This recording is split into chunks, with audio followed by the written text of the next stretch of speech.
നിങ്ങൾക്ക് ഇന്ന് ഞാൻ കൊണ്ടുവന്നിരിക്കുന്ന ഒരു എഗ്ഗ് ഫ്രൈഡ് റൈസ് ആണ്. ഇതെങ്ങനെയാണ് ഉണ്ടാക്കുന്നത് നമുക്കൊന്ന് നോക്കിയിട്ട് വരാം. ഇന്ന് ഞാൻ 3 കപ്പ് ബാസ്മതി റൈസ് കഴുകി ഞാൻ വെള്ളത്തിൽ കുതിർക്കാൻ വെച്ചാൽ ഒരു അരമണിക്കൂർ നമുക്കിത് കുതിർക്കാൻ വെക്കണം. അതുപോലെ തന്നെ ഒരു 2 ലിറ്റർ വെള്ളം ഞാൻ തിളപ്പിക്കാൻ വെച്ചിട്ടുണ്ട്.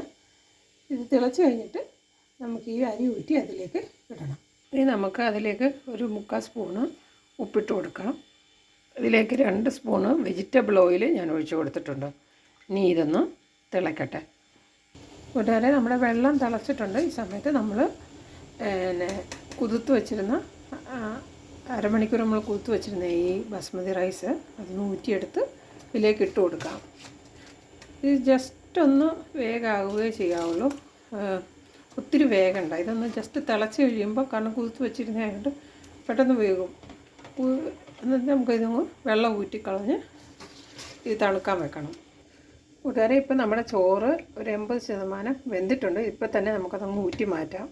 അപ്പോൾ കൂട്ടുകാരെ, നമ്മുടെ ആ ചോറ് നമ്മൾ ഊറ്റിയെടുത്തതിന് അതിനകത്തേക്ക് നമുക്ക് കുറച്ച് തണുത്ത വെള്ളം ഒഴിച്ചു കൊടുക്കാം. എന്നിട്ട് ഇതൊരു അരമണിക്കൂർ നമ്മൾ ഫ്രിഡ്ജിൽ ഒന്ന് സൂക്ഷിക്കാം. കൂട്ടുകാരെ, ഇനി ഇത് ഉണ്ടാക്കാനായിട്ട് വേണ്ട സാധനങ്ങളെന്ന് പറഞ്ഞാൽ കുറച്ച് ക്യാബേജ് വേണം, ക്യാപ്സിക്കം വേണം, ക്യാരറ്റ് വേണം, സ്പ്രിംഗ് ഒനിയൻ്റെ വൈറ്റ് പാർട്ട് അരിഞ്ഞത്, ഒരു സവാള അരിഞ്ഞത്, ഒരു പച്ചമുളക് അരിഞ്ഞത്, ഒരു 4-5 വെളുത്തുള്ളി ചെറുതായിട്ട് കുത്തി അരിഞ്ഞത്, പിന്നെ ഒരു 5 മുട്ട, ഉപ്പ്, കുരുമുളക്. ഇത്രയും സാധനങ്ങളാണ് നമുക്ക് വേണ്ടത്. ഇനി നമ്മളൊരു പാത്രം അടുപ്പിൽ വെച്ചിട്ടുണ്ട്. ഈ പാത്രം ഒന്ന് ചൂടായതിന് ശേഷം ചൂടായി നമ്മൾ ഏതെങ്കിലും ഒരു റിഫൈൻഡ് ഓയിൽ ഒരു 2 ടേബിൾ സ്പൂൺ ഒഴിച്ച് കൊടുത്ത് അതിലേക്ക് ഇട്ട് കൊടുക്കണം.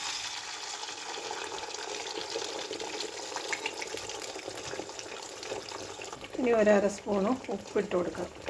ഇനി ഒരു 1/2 സ്പൂണ് കുരുമുളക് പൊടി ഇവരെ കൊടുക്കാം. നമുക്കതൊന്ന് പൊട്ടിച്ച് സ്ക്രാമ്പിൾ ചെയ്ത് കൊടുക്കാം ഈ മുട്ട.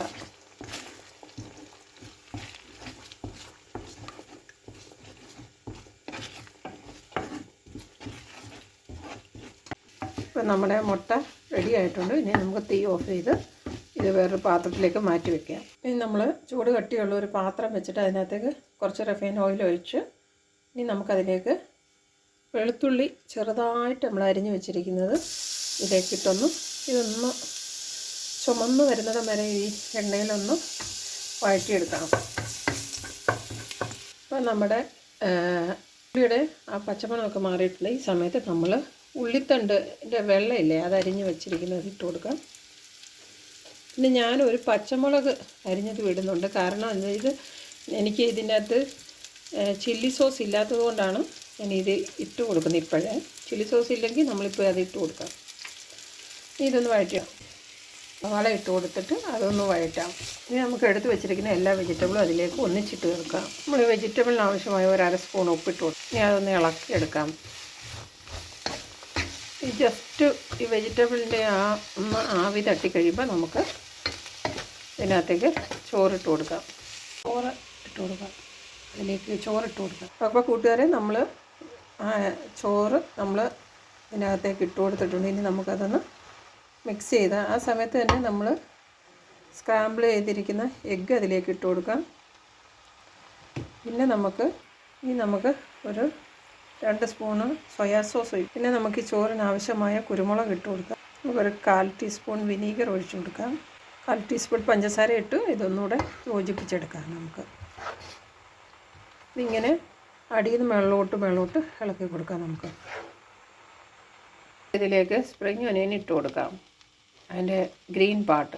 നമ്മുടെ ഈ ഫ്രൈഡ് റൈസ് നല്ലതായിട്ട് അടിയിൽ നിന്ന് മേളോട്ട് ഇങ്ങനെ ഇളക്കി കൊടുക്കണം.